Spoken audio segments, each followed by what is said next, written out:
Hair transplant तो mostly gents ही कराते होंगे क्योंकि एलोपेशिया ज़्यादा कॉमन जेंट्स में ही है। सो दोनों चीज़ें हैं, मतलब डेफिनेटली मेल का जो रेशो है एज़ कम्पेयर टू फीमेल्स वो ज़्यादा है।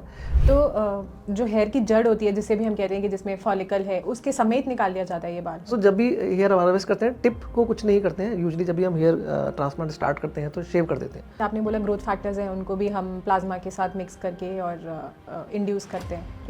इस प्रोसेस को क्या बोलते हैं? हेयर और स्किन रिलेटेड कोई भी चीज़ है तो उसको दो लोगों को एक तरह से ऑफिशियल एक चीज़ दी है कि भाई आप ही दो लोग हो जो इन चीज़ों को कर सकते हो। Hair fall problem, not like totally bald, just hair fall हो रहे हैं। Should he visit a plastic surgeon और डर्मेटोलॉजिस्ट?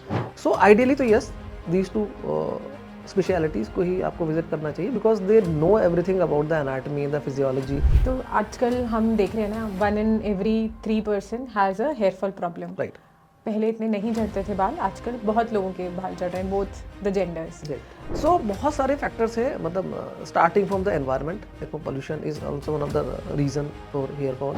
आजकल बहुत फैड में है ट्राया एंड उनका कोई किट आता है, उससे वो दिखाते हैं कि ये देखो मांग चौड़ी हो गई थी और अभी बाल उग गए हैं। तो what is that kit? So देखो सबसे इम्पॉर्टेंट चीज़ ये है कि एज ए सोसाइटी और as a community we are very blinded towards what is there on social media. So since we are doing hair transplant here, मतलब in this podcast, तो according to you, who is the right candidate for a hair transplant? आप early 20s में हो या early 30s में हो और आपको दिख रहा है कि आपका जो हेयर लाइन रिसीड कर रहा है, जो ट्रांसप्लांटेड हेयर है, because it will not stop the hair fall. किसी की हेयर लाइन रिसीड हो रही है, उधर लगा रही है, बट स्टिल वो रिसीड करना तो कंटिन्यू करेगी। होते हैं ना उनका, अगर आप देखेंगे जो गिरने का पैटर्न है वो बहुत स्लो होता है एज कम्पेयर टू जो फ्रंट के बाल होते हैं। सम ऑफ द ऑडियंस जो इसको देख रहे होंगे उनमें से हो सकता है किसी का चांद इतना बड़ा हो, लाइक फुल सर्कल। सो उनके लिए क्या है?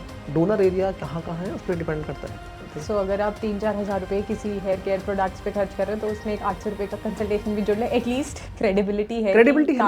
आप किसी जाके बात कर सकते हो कि सर मेरे को ये आपने ये प्रिस्क्राइब किया था, ये मुझे इफेक्ट कर रहा है या नहीं कर रहा है, what should I do next. कल देयर आर प्रोडक्ट्स ना, Redensyl, Anagain, do they act? नहीं, ऐसा नहीं है कि दे डोंट एक्ट, बट किसको लगाना है दे डोंट से ना।